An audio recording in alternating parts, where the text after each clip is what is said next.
Hey everybody, welcome to Continuous Delivery Office Hours, where I get to sit down for 30 minutes with two of the brightest minds in Octopus and the continuous delivery space generally. We talk through some strong opinions in the continuous delivery space each week, and this week we talked about continuous delivery and its relationship to GitOps. We talked about shiny new thing syndrome and some lessons that can be learned from a NATO engineering conference in 1968. We talked about UI versus code, how that enables different groups within organizations. And we also talked a little bit about runbooks and Octopus, how they save time, reduce risk, all that good stuff. So without further delay, I will transition across into the conversation and hope you enjoy. Talk soon. One of the things I found doing the state of GitOps report, and I'm finding a lot of people who, once they've touched GitOps, it's like King Midas of GitOps has touched them. Yeah, And yeah. now it's almost like we have to solve everything as if it's GitOps. So Yes. are there any reasons not to just do that? Like make everything GitOps? Um, yes, I mean, I would say yes and no. Because I mean, GitOps really what is designed to solve is the last mile. It's how do I sync my manifest file, my customized overlay, my Helm chart from my Git repo to my Kubernetes cluster. That's really where it kind of started from. And then people are starting to apply it to other things, like how can I do it with like infrastructure as code and everything like that. But you need a lot of work to get to the point when you're ready to sync. And so this is what we're seeing where then that's when you see people kind of overlay all these complex processes on top of it. How do you handle things like environmental promotions? Because you're not just going to have one file for dev, test, staging, and production. You need to have multiple files because you need to be able to gradually promote between all of these different things. And so that's where I think you need to have continuous delivery and GitOps built on top of it. You have continuous delivery and those principles that will help you get to the point when you're ready to sync. And then GitOps can take over and handle the last mile. I can handle that syncing on something like that. Hmm. Because when That's you don't, interesting yeah, because is there a chance? Because this happens whenever you have like a big new idea in tech. It's quite common that the new idea makes us lose sight of things that we learned the last time round. yes, So, it's like kind of it feels a little bit like we've invented GitOps, and there's a whole bunch of reasons why that's very cool, but then we forgot that actually um, putting something onto a test environment before we put it on production was a good idea. yeah. It's funny you say that. I've been rereading. I reread the Phoenix Project, and I don't know if you know, but the Phoenix Project was also based on another book called The Goal. That was kind of what inspired it. So I read that as well. And when you look at the whole concept of the Phoenix Project, that was the concept of DevOps. And when you look at the concept of DevOps, the way that the Phoenix Project is written, so much of the book is spent on how do I focus on what kind of work can I release into the system in order to do that. And so oftentimes I think it's like you get this new idea and you forget about the old thing. Just like with GitOps, you kind of typically like, hey, I'm going to kind of forget about continuous delivery. And so we have to relearn all of these lessons. Same thing with platform engineering and DevOps because it's kind of this natural evolution that occurs. But it's like, no, no, no. It's like platform engineering solves a slightly different problem than DevOps was designed to like how do we increase this collaboration and how do we enable this smooth flow of work from uh, the business into production on something like that. So yeah, I think we tend to almost as an industry tend to do that over and over again where we insist on relearning the same lessons. Yeah, I think that keeps happening. The platform engineering one's interesting because obviously platform engineering crested the wave with the DevOps is dead article. Yeah, But DevOps is only dead if you are happy to hit the delete button on every single capability on that Dora model, which is kind of yeah, yeah, what DevOps is. It's like, oh yeah, if you actually don't want to use version control and database change management and test data management, and it's like throw all of that away and then just do platform engineering. Is that going to work? And it's like, oh yeah, kind of actually, it's just really good friends with DevOps. yeah, So 100%. Yeah. Yeah, and I think the same thing with GitOps and continuous delivery. They're two really good friends. In my perfect world, you really can't have GitOps without continuous delivery, and with continuous delivery plus GitOps, you have a really super powerful delivery pipeline to get changes up to production. Because I also think with GitOps, one of the big advantages is it's not just the syncing, but it's also the verification, making sure that the desired state that I have inside of Git matches the current state inside of, say, my Kubernetes cluster. And when they don't match, I want to be alerted. And so I can take some sort of action to basically resync it. Or maybe that's an intentional change and I just need to update my Git repository for whatever reason. But I need to know a lot of that. So again, I think you need, honestly, I think you need both. It's not a binary choice. Yeah, it reminds me a bit of the database change management story, Yeah. where we want to define our database in code and have it applied. And if someone manually does something on dev and adds a table or changes a column or something, that gets crushed, right? It's Yeah. like Yeah. that's not the state that we want the database in. So here is the new one. And then you very quickly learn that making the change in version control is the right way to do it and not making that manual change in one environment. Oh, 100%. Yeah. Yeah, it's funny because I actually cut my teeth on really with automated deployments on databases. It's like, let's pick the hardest of all things to automate. So yeah, that was exactly that. So everything that I'm seeing with GitOps, I'm like, yeah, I kind of already ran into this, honestly. It's good. It's maybe GitOps is a rediscovery instead of like an invention. It's like, well, we kind of solved this problem once before. Let's like do it again. I think the novel thing with GitOps is we are able to leverage so much more of the platforms that are provided to us. Like if you think about databases, the concept of desired state with databases is so exceptionally hard to do. So much so that you end up with having to kind of inject these like migration scripts to avoid situations where you accidentally delete something that you just meant to rename, for example. But with, say, Kubernetes, I think that was the big game changer where I have now a system that's built from the ground up to, I basically give it the desired state and it figures it all out for me. And that was truly the big game changer. Then GitOps came along and said, hey, now we have this system that allows us to do this. Let's go ahead and apply it on top of that and get all of this powerful functionality on top of it. So I think it's a bit of a rediscovery, but I also think it was a bit of a kind of an evolution from the platform that was built for us that allows us to do something like that. And it's not just exclusive to Kubernetes. I'm just using that because it's a naturally easy thing for us to talk to. You could look at something like Terraform and its state system and everything like that. I think the two things that you forget aren't necessarily part of GitOps. One is Git, because you can use Yep, any version control provider. And 100%. the other Yeah. one is Kubernetes because it's like the most common thing. Yeah. Yeah, that's almost like, you also got to look at tools like Argo and that because they came along and they're really pure GitOps tools on top of Kubernetes. And that's really all it's designed to do. And so, yeah, naturally, that's how you kind of have that assumption of like, it's just Git and it's just Kubernetes because that's what the most popular tools are already doing and talking to. Yes. There's, We did a there's, naming mistake as well. Classic software thing. We called oh it gosh. GitOps and then went, but it doesn't have to be Git. Yeah. But let's be honest, you know, Git is one at this point in time. Yeah. Like, have you talked to anyone recently that's using something like Team Foundation version control? Um, I have actually had more conversations with people who have told me they're not using version control than with people who have told me that they're using one that isn't Git, if that makes sense. I 100% believe you. I've actually started. I remember starting at a company, and this was back in the late 2000s, and they're like, "Yeah, we're thinking about putting some version control in place." It's like, where are you putting the source code? Oh, we just have everything up on a server, and people just copy down the files, make the changes, and then we copy them back up. I'm like, that is the most insane thing I've ever heard. I Yeah. audited a financial service company once because we delegated authority to financial advisors to do trading on people's pensions, Oh my but we had to gosh. audit them. And one of the things we checked was how they back up their systems. And no joke, the CEO of the company said, I close my laptop and take it home because everything was on his laptop. Everyone else, like, whenever they did something, it saved it to Oh his my laptop. gosh. It was like Oh my scary. gosh.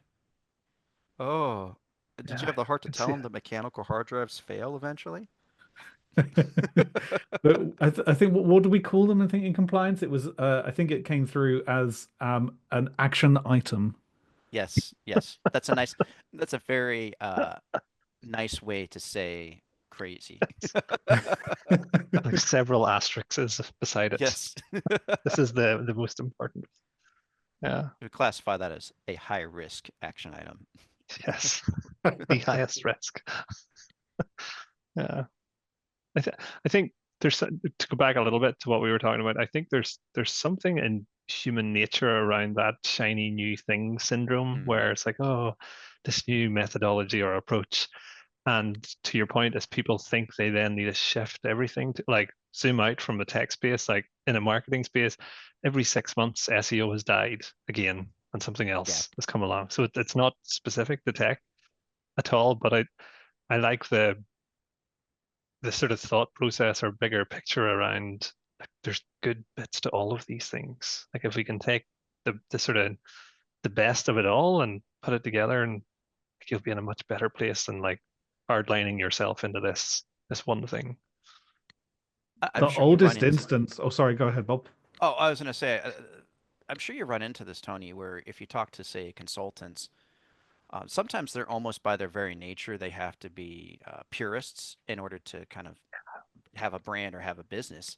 And so you kind of end up in a situation where, like, let's just use GitOps as an example. Let's say we hire a consultant that's big on GitOps. Like, they want to go 100% GitOps. Nothing else matters. It's like the laser focused in on something like that. And I imagine something like that happens in marketing as well. SEO is dead. We need to focus on AI or something along those lines. Yeah, yeah, 100%. Yep. And you're tied into this pricing model. It's like we need to do all this thing, and the more you spend, the more we get paid. So this doesn't seem like a doesn't seem like a good approach. But yeah, for sure, it's I think it applies in many aspects of the world generally, but definitely in the tech and marketing space, there's certainly crossover with how people think about methods, tactics, strategies. Yeah. Oh, yeah. Yeah. So in 1968, they did a NATO software engineering conference. And one of the things they spoke about was the problem of people chasing shiny new things instead of focusing on creating working software. So I'm glad we've solved that problem now. Yeah. I've, Steve, I'm sure you've seen the whole variety of shiny new things that have come through in your career. I mean, I remember hearing about XML and how it's going to solve every single problem that can ever possibly happen with data transmission. And then I remember hearing about this newfangled thing called Web 2.0. And then eventually it was Web 3.0.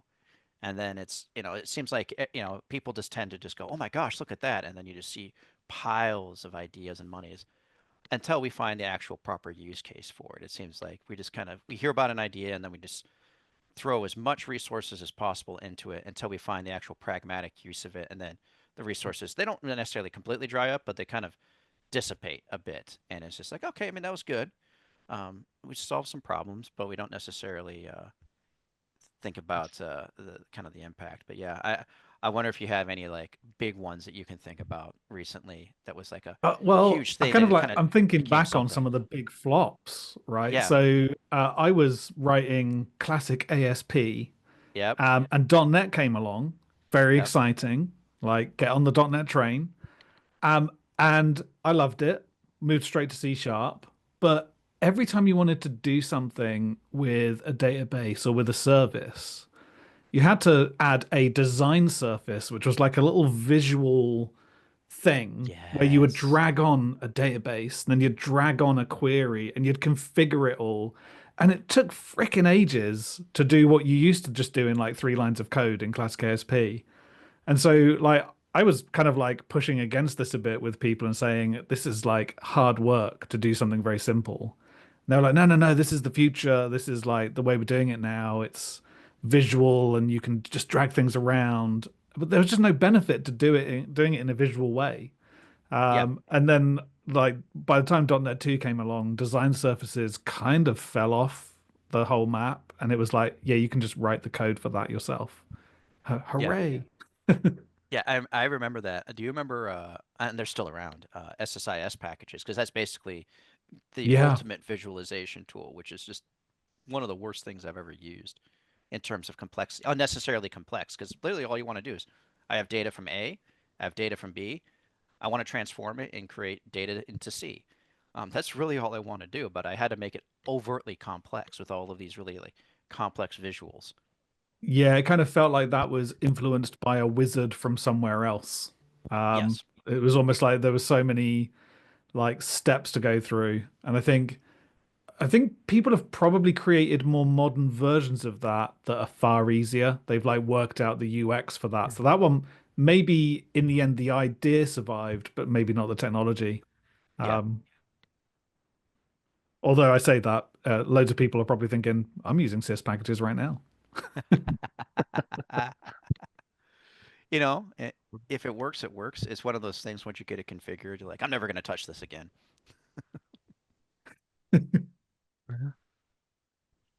That's how everyone felt about XSLT. When it finally worked, you were like, no one ever touched this now. Exactly. Yeah, that's what I'm just. Or your XAML builds inside of TFS. It finally works. All right, no one ever touch it again. Yeah, XAML was another funny one because that was basically XML describing code. So you Yeah. could almost convert the XML into lines of code, which was super strange. And I kind of I wonder, did it make anything easier? I, as someone who's kind of survived through the TFS using XAML hardcore, I would argue no. Um, Also, Windows Workflow Foundation. I remember that. That was also built on top of XAML, and that was just like, this is unnecessarily complex. Like, why are we doing this? Yeah, I think we keep on making this same mistake where we think, wouldn't it be great if we could do this without any code? Yes. But the thing that isn't code is harder than just writing code. Yes. So, like, I used to use JMeter a lot, and JMeter has all these plugins, and you just open up a UI and you can configure loads of different stuff. It's great. But also, I could do that in like a few lines of code to make those web requests and to validate the response that comes back. So it's not quicker or easier long run. Well, I mean, the whole, I mean, the idea of no code is very compelling, and there's certainly some really applicable use cases, especially if it's situations where it's kind of a repeatable thing over and over again. I think of maybe sending like a Slack message request after I do some sort of work.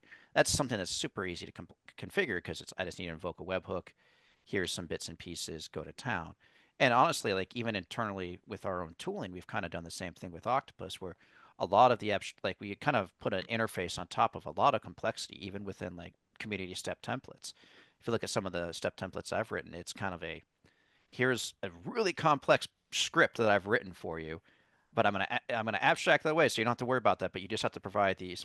Unfortunately, with me, these 25 parameters, and based on what you provide, it'll do these different things. But a lot of the steps aren't necessarily as complex. Maybe it's two or three parameters, and you get all of this functionality on top of it. I mean, that is extremely compelling. But you also have to build the framework and provide the tooling so you can have people who have the coding experience to build that up to let maybe necessarily the non-tech people be able to leverage those different types of things. So, and not necessarily think That, it's that's no actually quite a code. cool Yeah. thought because like that's where JMeter was good, right? Because people Yeah. who couldn't code could then do something.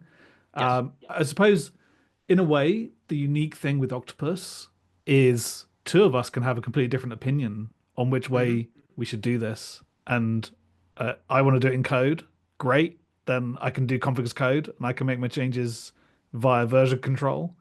Yep. But equally, I might have a tester on my team who doesn't know code that much. They can open up the same project, the same process, and make changes through the UI. So that that shared code and no code story, and we're both working on the same thing, I think is quite unique.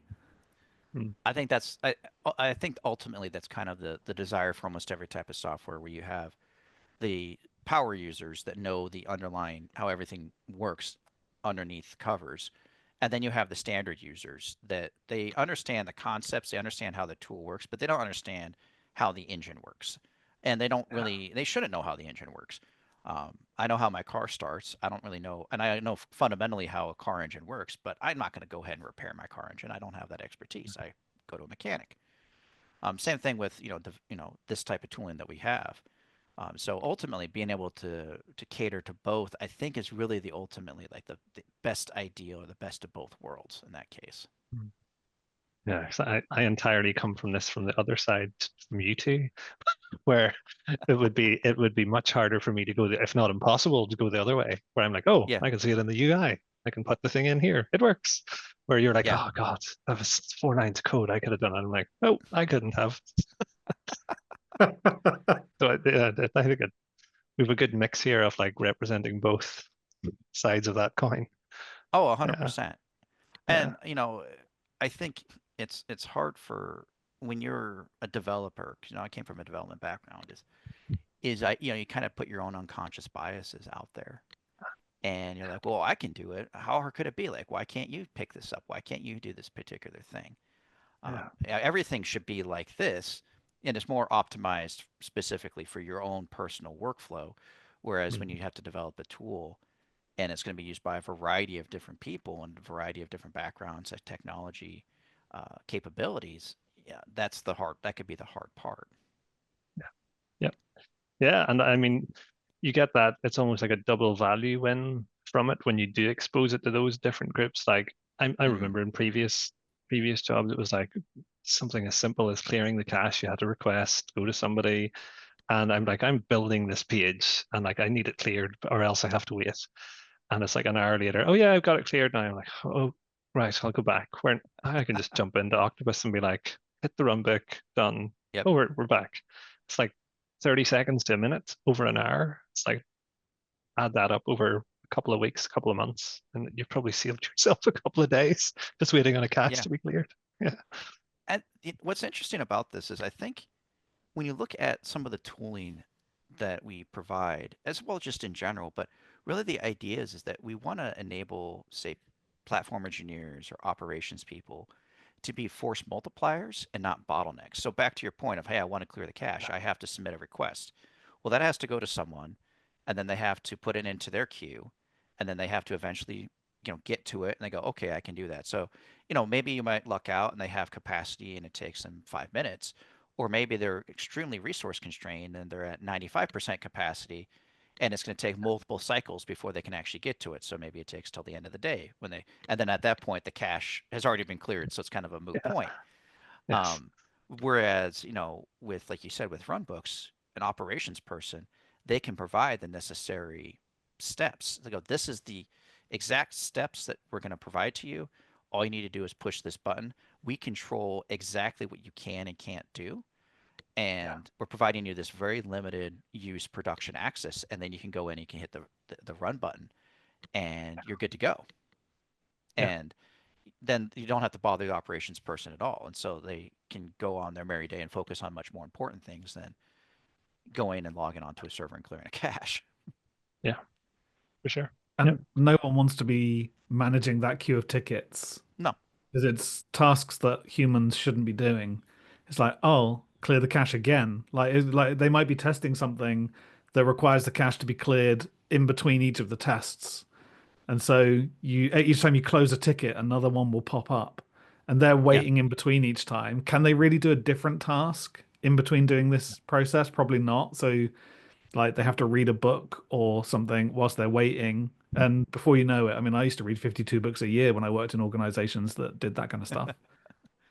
Our I remember it was an application that I was working on, um, and it was my team was responsible for it. We weren't working on it. It was kind of in the keep the lights on mode, legacy application, but it was still performing some pretty important functionality. And occasionally we get this memory leak, and fixing the memory leak would have cost an unholy amount of hours to fix, much more than it would be to just go, you know what, let's just restart the service. And the memory leak would pop up like once a month, maybe once a quarter. And so all we had to do was restart the service and call it good. And I'd always go to the operations person and say, hey, we need to restart the service. Then they go, okay. But our operations people, they had many situations like what I just described. So what they had is they had what they call basically, I think it was like they didn't call it really on call, but it's basically the person that handled all of these types of queues. And so when you walk into their cubicle area, it was whoever had the flag on their desk.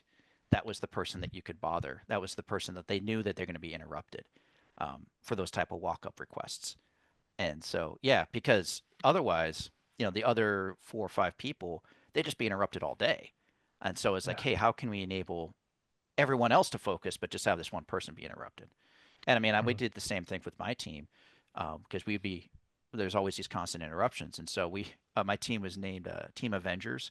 And so we had Thor's hammer that we just put on someone's desk to let people know, okay, this is the person that you need to bother. This is the walk-up person. I love that. That's We hilarious. called them the Disturbed, and Yep. a different person would take it on each day just because it got very boring quite quick. Interestingly enough, um, we had team names as well in the organization where we used this. And kind of jokingly, we all tried to pick the coolest sounding team name. So someone was like Team Awesome. So we called ourselves Team Elite to try and be even better. And yeah, we got told off because it was a bit too like competitive about who was the best team. And management came down and said, "You can't call yourselves this anymore because it's causing too much like complaints and stuff. So now we're just going to use team letters. You'll be Team A." You'll be the A team. Yeah, it's like Thank God we're that's not B fine. team. We've won. That's what we wanted. Yeah. Yeah, Very the good. team names at this particular company, it was Avengers. I was also on Team Jedi for a little while. There was Team 007. Uh, and then there was a really interesting team name called Team Granite. And I'm like, why'd you guys call yourselves Team Granite? And they go, well, we build the back end systems that are the foundation for everything else that people use. I'm like, that's actually pretty cool if you think about Nice. it. Nice. Very cool. Yeah. And I think one thing about runbooks, sometimes it often feels like that kind of not forgotten, but it's like sometimes you like it's like an unspoken thing. And if you're at a conference and you're talking to people and they're describing their use case and you get talking to them and you're like, oh, runbooks, and you just see their eyes light up as you start to sort of describe some of the things, some of the basic things that we've talked about, but obviously there's more complex operations tasks and they're just like their mind is blown. They can probably see the time they're getting back from those queues and tickets that come through. So Oh, I'm yeah. also thinking the security risks. I remember it was in KubeCon Chicago, and I was having a conversation with someone, and it was just a group of people, and they're clearly from the same company working on the same team because one of the guys said, so and so, they need to be able to debug their Kubernetes application in the cluster, and the other guy's like, yeah, so I just gave him kubectl access, and the manager is like, you did what? So it's that type of thing. In order to, oftentimes in order to properly debug, you need to be given a level of access that you know typically might not cause any problems, but depending on the queries you run, you might end up in a situation where you end up breaking a system.